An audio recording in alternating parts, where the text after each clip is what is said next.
Strongyloides stercularis. Muy bien, empezando con, vamos a ver, bueno, este es el índice general, vamos a ver estos subtemas de cada uno de los parásitos. Y bueno, vamos a empezar, ¿no? Primero que a la infección por este nemátodo, este helminto, Ascaris lumbricoides, te va a generar esta patología denominada ascariasis. Ahora, ¿qué es importante saber de esta patología? Es que es la infestación helmíntica más común en humanos. Se menciona que incluso en ciertas zonas más endémicas, la prevalencia llega hasta el 60% de la población, por ejemplo. Ahora, otra característica de este nemátodo es que tiene un gran tamaño. Vamos a ver en comparación a otros nemátodos que son más pequeñitos. Este es muy grande. Más adelante vamos a ver características específicas de su tamaño. Pero bueno, ahorita por lo general, ¿no? Mencionar que es el nemátodo intestinal de mayor tamaño. Ojo, estoy mencionando el nemátodo, ya que hay otros parásitos que pueden ser más grandes, pero no pertenecientes a esta clasificación de nemátodo, ¿no? Bueno, cuarto, que es una geohelmintiasis. Eh, si es que no les han mencionado en la primera clase de introducción a la parasitología, la helminthiasis va a ser aquellos parásitos, aquellos helmintos que van a requerir de un paso por la tierra o del suelo para poder completar su ciclo de vida, ¿no? Y bueno, en este caso, el Ascaris lumbricoides necesita de la tierra para poder completar su ciclo de vida. Ahora, como anécdota, o como dato curioso, también he puesto aquí el experimento de Shimezu Koino en 1922. Lo que sucede es que las caries lumbricoides en realidad es un parásito muy antiguo, se tiene registros incluso desde la época de Aristóteles. Y bueno, se menciona que se quería saber lo que era su método, su ciclo de vida, ¿no? Cómo se transmitía.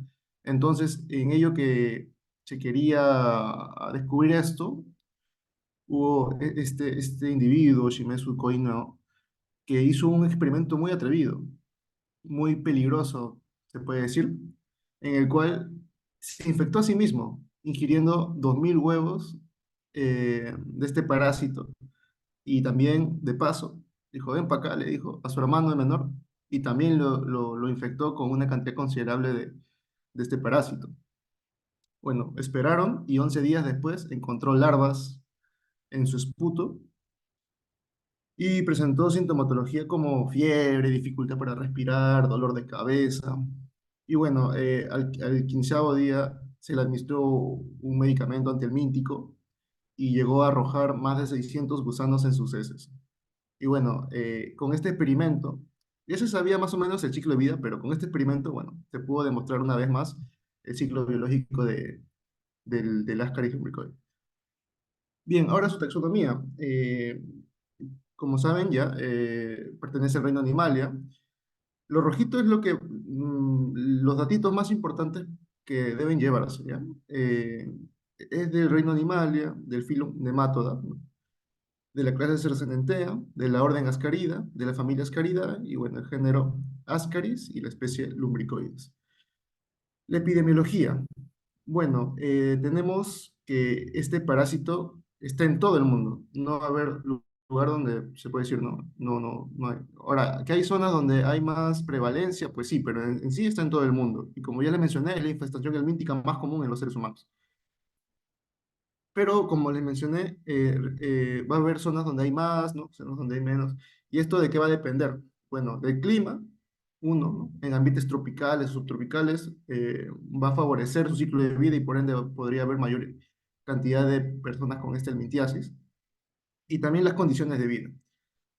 Eh, bueno, la transmisión va a ser mediante la ingestión de huevos infectantes que se van a encontrar en la Tierra.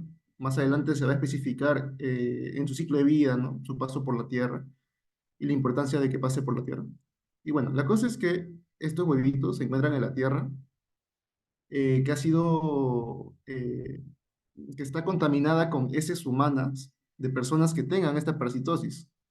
Entonces, ¿qué sucede? En ciertas zonas se utiliza lo que es el abono, se utiliza las heces humanas, y esto puede generar que los alimentos o vegetales, ¿no? Se produzcan en esta tierra estén contaminadas con estos huevitos de las caries lumbricoides. Ahora, también las manos contaminadas. Por ejemplo, ¿no? Un niño que ha jugado en la tierra, ¿no?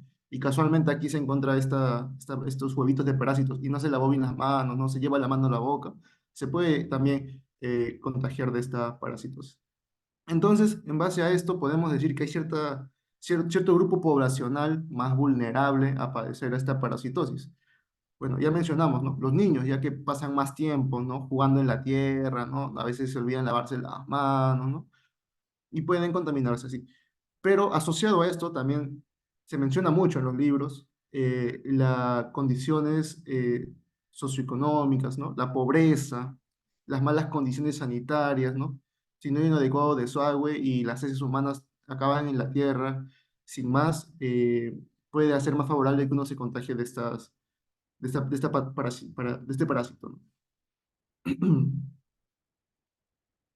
Ahora, como les mencioné, este parásito se transmite mediante huevos, así que ahorita vamos a ver lo que es las características microscópicas de estos huevitos.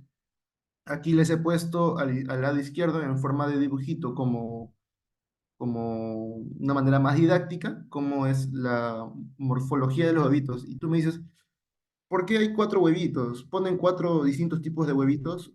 Bueno, no. En realidad ponen solo dos tipos de huevitos, ¿ya? Un huevito fertilizado, fecundado o embrionado y un huevito no fertilizado. ¿Y por qué dentro de los huevitos fertilizados me has puesto tres ejemplos, Jairo? Bueno, básicamente es solamente situaciones en las que se da. Por ejemplo, entre la A y la B, solamente la diferencia va a ser la profundidad con la que el microscopio está viendo el parásito. Y bueno, el C simplemente es lo mismo que el B, solo que perdió su capita externa. Entonces, todos estos al final van a tener más o menos las mismas características. Por ejemplo, el tamaño va a ser de 45 y 75 micras de longitud. Va a ser de una forma ovoide, más o menos, con una cápsula gruesa, como podemos ver aquí en la zona exterior, que a la vez se va a dividir en tres capas, como podemos ver, ¿no? Capa externa, una capa media y una capa más interna. ¿Y qué es lo principal que necesito que se lleven de estos huevitos? Aparte que son ovoides, es que van a tener la presencia de múltiples mamelones. Estas pequeñas como protuberancias alrededor del huevito se le conocen como mamelones y es muy característico de estos huevos de este parásito. Y bueno, un dato es que la hembra de este parásito tiene una gran capacidad de oposición, puede poner hasta 200.000 huevos por día. Y bueno, también tenemos los huevos no fertilizados, que como ven, a diferencia de los fertilizados, más es alargadito, ¿no? Es más, incluso me atrevería a decir un poco más cuadradito, ¿no? O sea, más alargado, más estrecho, y no va a tener membrana vitelina. Y generalmente no presenta mamelones. Puede llegar a presentarlos, sí, pero generalmente no los presenta. Ahora, otros datos de estos huevitos es que debido a que este parásito es un geohelminto, va a requerir de la tierra para poder completar su ciclo vital, más adelante se va a especificar cómo, que va a tener cierta condición óptima para su desarrollo, el cual es en una temperatura de 21 y 35 grados, y tú miras, ¿y qué pasa si hace mucho frío o mucho calor? Bueno, si bien no va a favorecer el desarrollo, no significa que va a eliminar el huevito. Este huevito tiene la capacidad de resistir a grandes adversidades al medio ambiente, como un frío muy intenso, ¿no? Y se mantiene así hasta que las condiciones sean adecuadas y pueda completar su desarrollo e infectar al ser humano.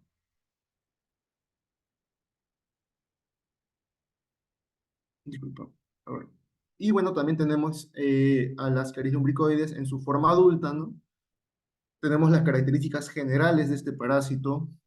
Uno es su color, que se describe en la literatura como un color rosadito, un blanco anacarado.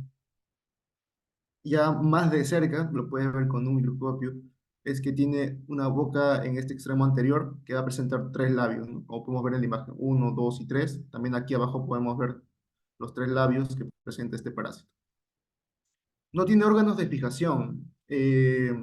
Otros parásitos tienen mecanismos que hacen que se fijen, ¿no? Por ejemplo, en el lumen intestinal y así no sean eliminados mediante la defecación. Este parásito no lo tiene. Entonces tú me dices, ah, entonces fácilmente se elimina por las heces. Bueno, puede salir por las heces en ciertos casos, pero no lo hace. ¿Por qué? Si me dices que no tiene órganos de fijación. Ah, ya, lo que pasa es que este parásito tiene una gran capacidad muscular en su cuerpo y se encuentra moviéndose constantemente y esto hace como que contrarrestra la peristalsis del intestino y se mantiene en el intestino. Y bueno, es dioico, vamos a ver características diferentes tanto en la hembra como en el macho. Y aquí, bueno, en este lado es donde los he puesto. Primero, que el macho va a ser más pequeño que la hembra. El macho va a poder llegar hasta 30 centímetros más o menos. Sin embargo, la hembra puede llegar a 35 40 centímetros, hasta 50 centímetros, que es medio metro, se menciona en la literatura. Ya, entonces uno es el tamaño. Por ejemplo, en este podemos ver la imagen de la hembra, que es obviamente mucho más grande que el macho, ¿no? Segundo, los machos van a tener dos espículas copulatorias que se van a poder apreciar en el extremo terminal de este parásito y va a tener una terminación curvada en sentido ventral. O sea, como podemos ver aquí, se va a curvar hacia adentro en sentido ventral y aquí es donde se va a encontrar la espícula copulatoria.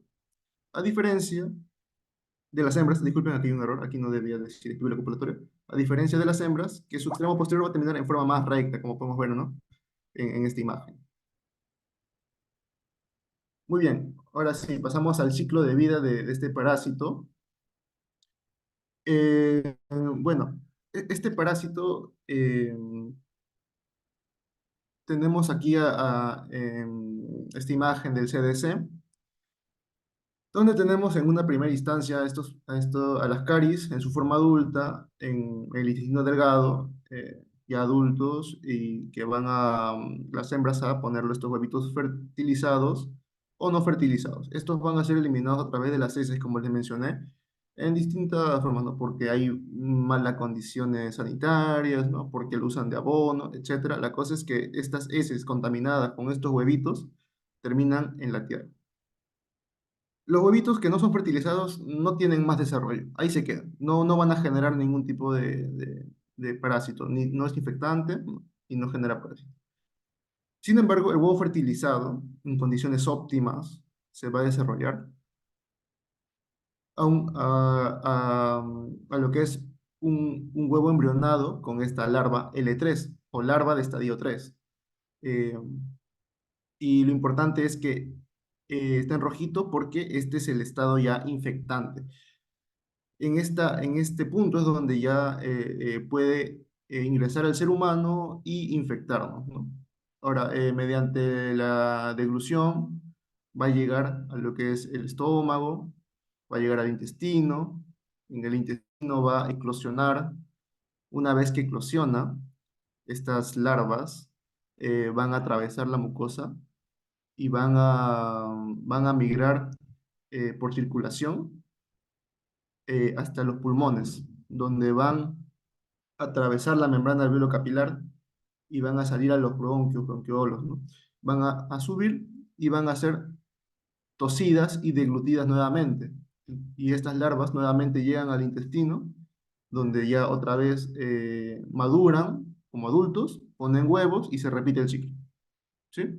Pero entonces, en resumen, y lo importante de este ciclo es que la forma infectante es la larva L3. ¿Sí? Eso es lo principal. Y segundo, que el huevo en las heces va a ser el estado para el diagnóstico. Es donde vamos a poder apreciar, ¿no? Este parásito y va a poder hacer un diagnóstico. Muy bien. Ahora tenemos aquí la patogenia, cómo este parásito nos va a generar la enfermedad, la sintomatología, y esto va muy de la mano con su ciclo de vida.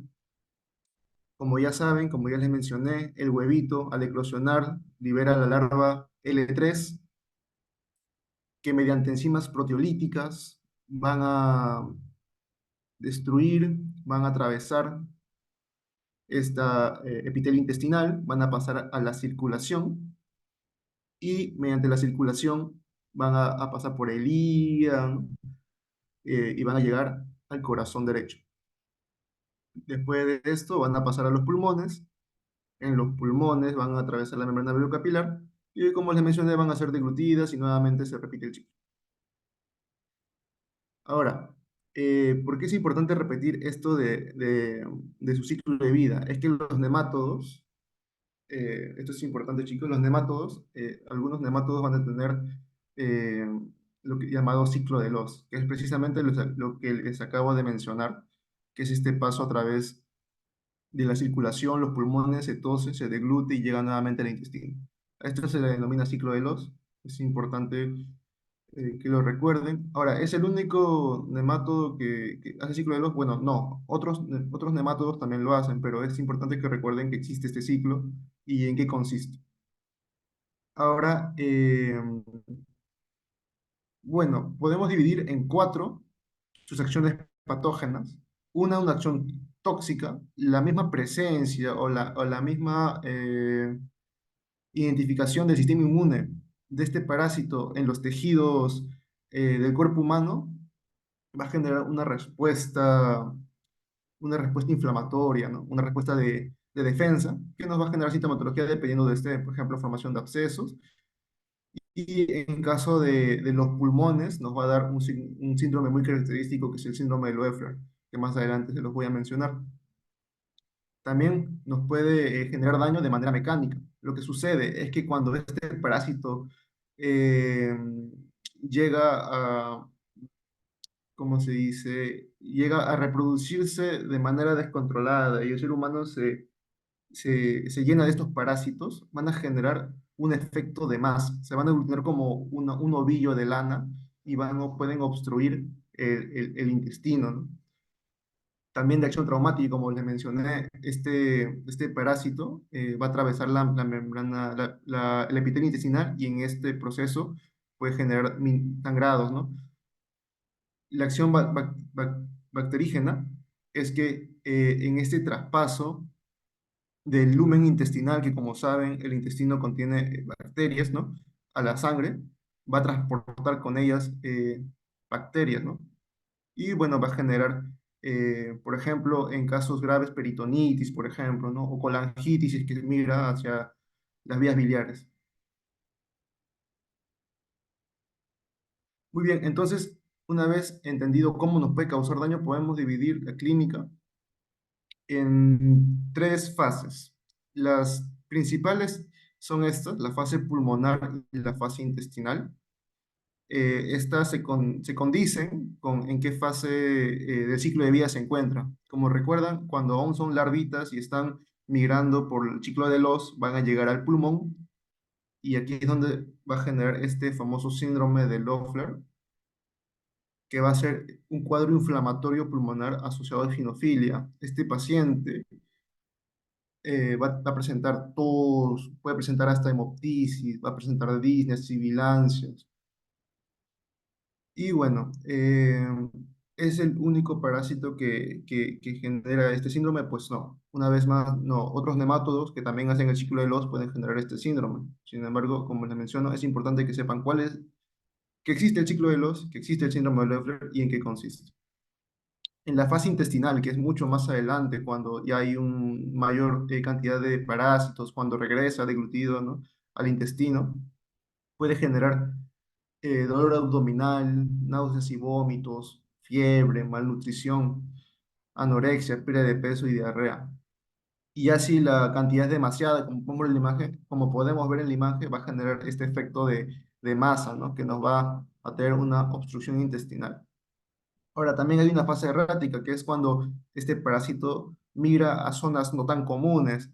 Esto sucede cuando se siente este parásito estresado, por así decirlo, se tiende a mover, se tiende a ir a distintos lugares, atraviesa la membrana intestinal ya de forma adulta eh, y se va a distintos lugares. Por ejemplo, aquí esta imagen corresponde a, a- a que este parásito se fue a la ampolla del páncreas y aquí se puede observar, ¿no? Otra que encontré es cuando es esta ecografía donde se puede ver la vesícula biliar y dentro de ella se puede encontrar este parásito. Y bueno, así puede ir a distintos lugares, ¿no? Puede generar cólico hepático, colangitis, pancreatitis, incluso mira hasta el apéndice, lo obstruye y te genera una apendicitis, ¿no? Muy bien, el diagnóstico principalmente, muchachos, va a ser microscópico.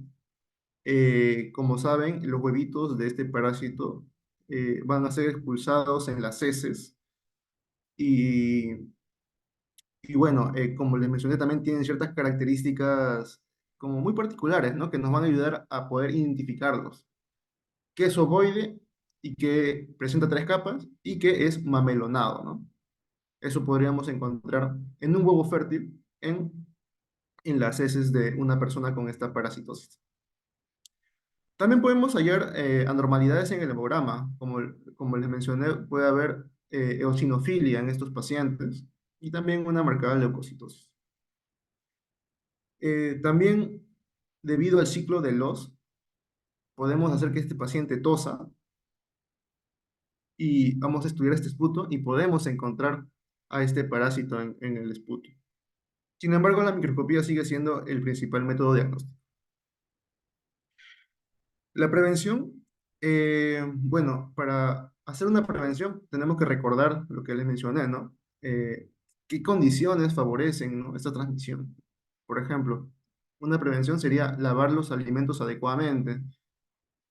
Así podríamos eliminar estos huevitos que se encuentran en aquellos alimentos que se encuentran contaminados por las heces humanas. Otra es lavado de manos, ¿no? Evitar que se use estas heces humanas como fertilizante, ¿no? Que aún se hace. Y bueno, el tratamiento se va a, se va a basar principalmente en los benzimidazoles, el tiabendazol, el mebendazol, el flubendazol o el albendazol. Y bueno, también se podría utilizar el pamato de Pirantel. Muy bien, ahora una pequeña pregunta para ponerlos a prueba. Bueno, ustedes ya tienen la diapositiva, tengo entendido, así que ya deben saber la respuesta. Sin embargo, bueno, vamos a ver aquí. Tenemos un paciente procedente de la selva que consulta por dolor torácico, disnea y expectoración hemoptoica. En las radiografías de tórax se observan imágenes pulmonares cambiantes. En el hemograma eosinófilos 8% y en el examen de heces se encuentran huevos redondeados con una capa externa mamelonada. ¿Cuál es el parásito causal probable? Bueno, ya aquí está la respuesta, ¿no? No les voy a pedir que me, que me respondan. Pero bueno, ¿por qué Ascaris lumbricoides? Bueno, como les mencioné, sus huevitos tienen una característica muy particular, ¿no? Que son mamelonados, ¿no? Entonces, ese es un dato orientativo de que la patología que se presenta aquí sea causada por este Ascaris lumbricoides. ¿Qué otras cosas son compatibles con el Ascaris lumbricoides? Bueno, les mencioné la eosinofilia, ¿no? ¿Qué otra cosa podría orientarnos que este paciente probablemente está haciendo un síndrome del Buffer, ¿no? Debido al ciclo de los, va a llegar a los pulmones este parásito y esto se va a presionar en la radiografía de tórax como pequeños parches que van a ir cambiando en el tiempo dependiendo cómo se mueva este parásito. Y bueno, también el dolor torácico disna y expectoración hemoptóica del síndrome de Lofgren, ¿no? Muy bien, ahora vamos a pasar con este segundo nemátodo, el Strongyloides stercularis. Es el mismo contenido y bueno, este también es un nemátodo. Y bueno, dentro de las estrongiloidiasis, que es la enfermedad causada por el estrongiloides, va a haber distintas especies, pero la principal que vamos a mencionar es la Stercoralis, pero no es la única, ojo, pero es la principal que vamos a mencionar. Y bueno, un dato de historia es que fue descubierto en 1876 en soldados franceses con diarrea en Vietnam. Y inicialmente fue nombrado Anguilula stercoralis. La taxonomía es muy parecida, ya que también es un nemátodo. Reino Animalia, filum Nematoda, clase Cercenentea, orden Rhabditida, familia Strongyloideae, género Strongyloides y especie Stercoralis.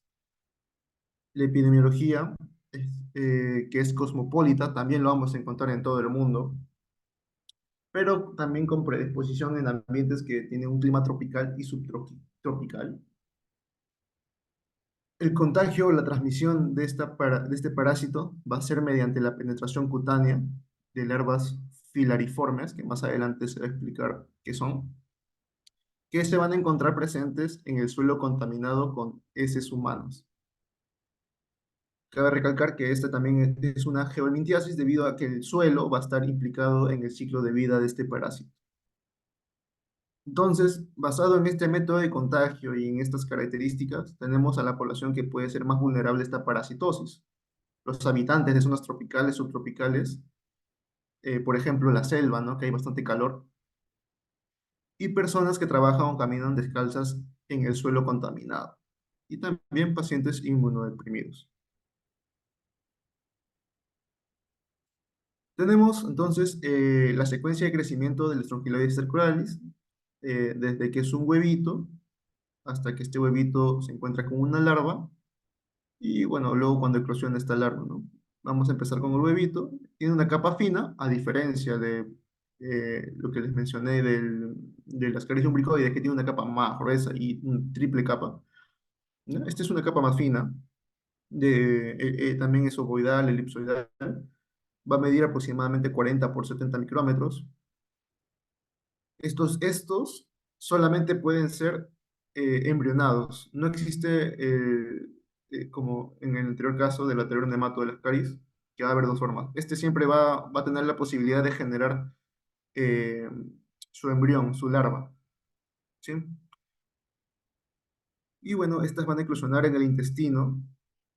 Por ende, va a ser raro que encontremos huevitos en las heces. Por lo tanto, más adelante, cuando veamos el método diagnóstico, vamos a ver que es principalmente encontrando las larvas, ya que este parásito, este huevito, eclosiona en el mismo intestino. No es que sale con las heces del huevito. Bueno, este huevito va a generar larvas eh, que van a pasar a través de tres estadios. La larva uno o rhabditoide, aún se mantiene una capa fina. Y bueno, este estado aún no es infectante. El estado infectante, en realidad, sería la larva L3 o filariforme, la forma infecciosa, como podemos ver aquí. Va a medir hasta 600 micrómetros, va a tener una cutícula estriada, con una cola muesca, que bueno, no se puede apreciar muy bien, y bueno, con un esófago cilíndrico, y este no tiene boca. Este parásito, si no logra infectar al humano en un determinado tiempo, bueno, muere, ¿no? A diferencia de su forma raptitoide que sí presenta boca. Vamos a mencionar después cómo su ciclo de vida es un poco complejo. Ahí vamos a poder ver mejor en qué fase la larva raptitoide se encuentra, si en el suelo, si en el humano, ¿no? Más adelante. Bueno, aquí también tenemos el huevito una vez más, con capa fina, ¿no? Y aquí tenemos el huevito con la larva raptitoide o L1, ¿no? Aquí dentro. Se pueden observar dentro del útero de la hembra grávida, dispuestos en una sola fila, a diferencia de las caries lumbricoides, que la hembra puede poner hasta 200.000 huevos al día.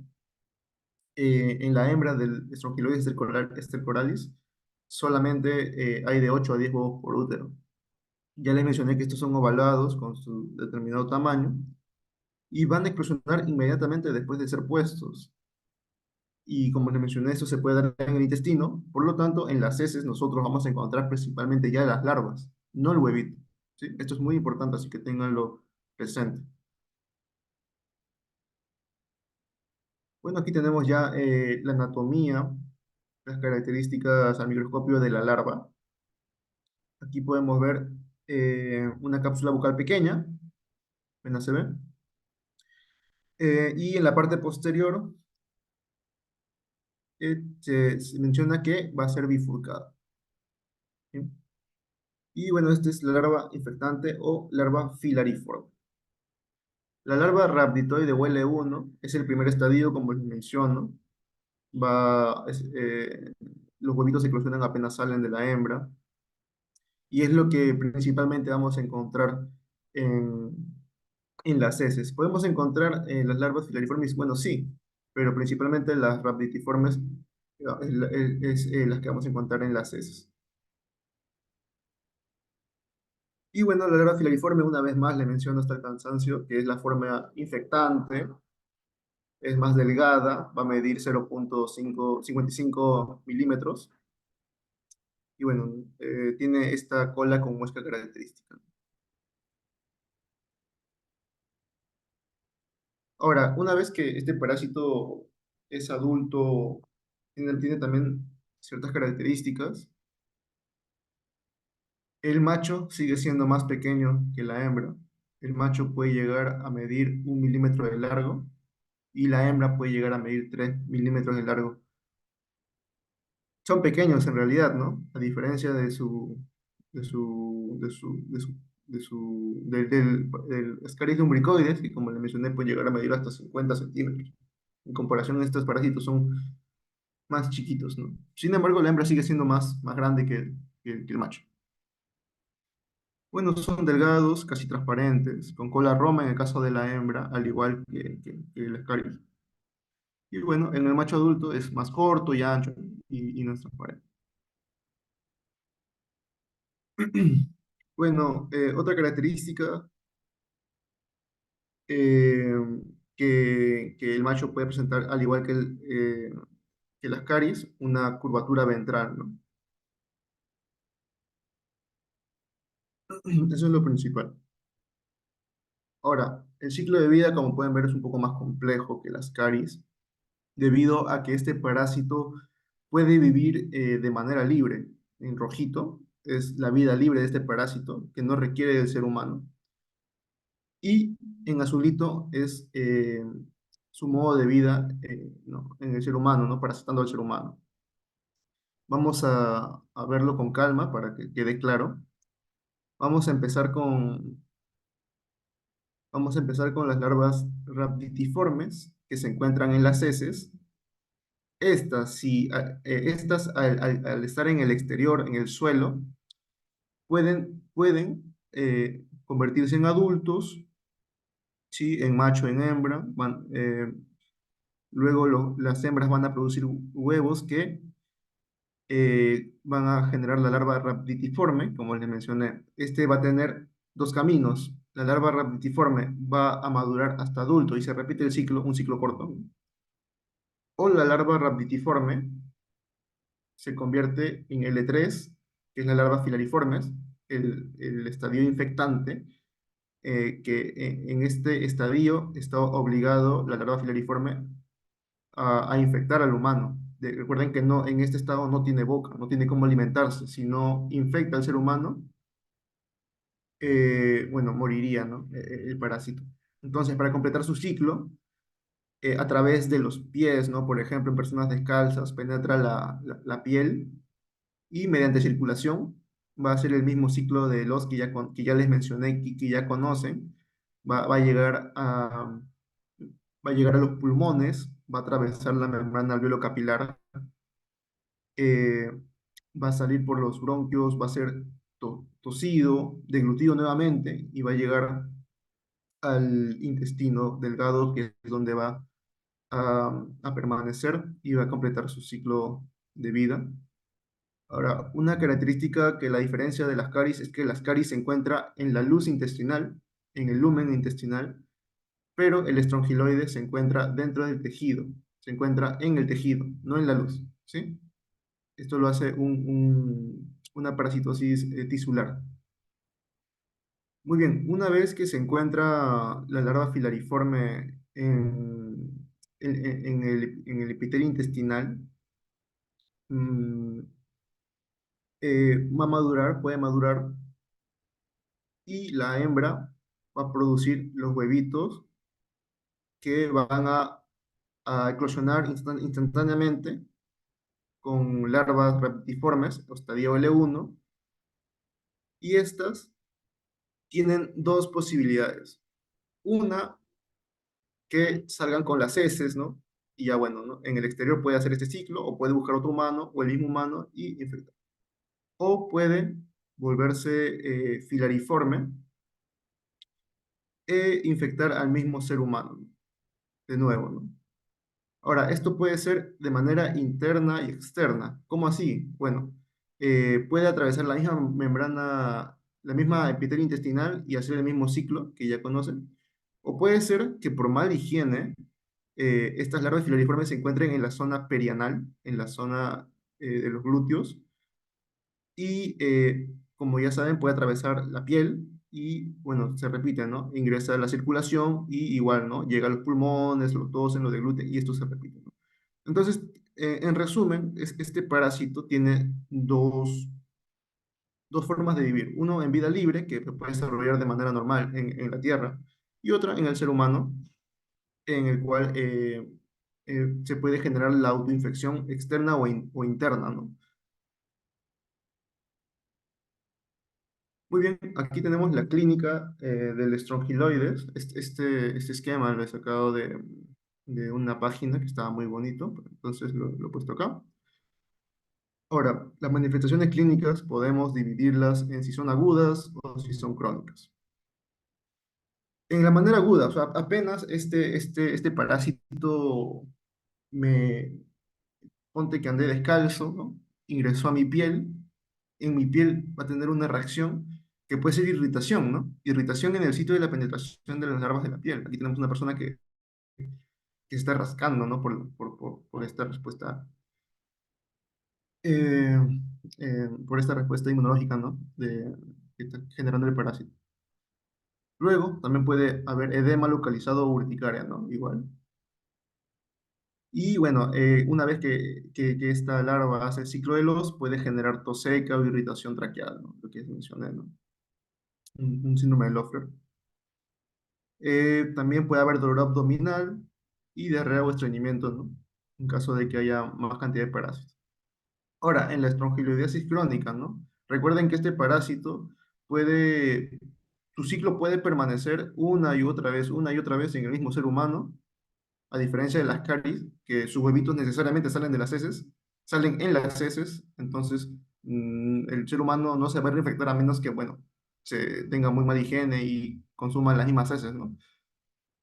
Pero en el caso de de la estrongiloidiasis, como les mencioné, el mismo huevito eclosiona dentro del mismo intestino y puede ahí mismo ingresar otra vez a circulación, o en todo caso, si sale y tiene mala higiene la persona, puede ingresar por la piel perianal de nuevo en la circulación y hacer este mismo ciclo, ¿no? Una y otra vez.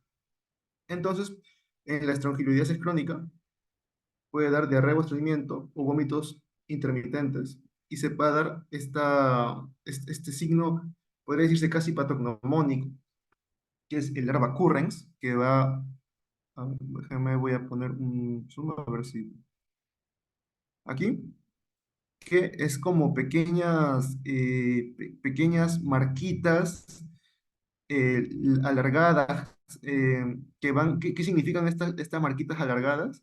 Que es por donde esta larva filariforme ha ingresado a la piel y está dejando su rastro, ¿no? De su paso a la circulación, ¿no?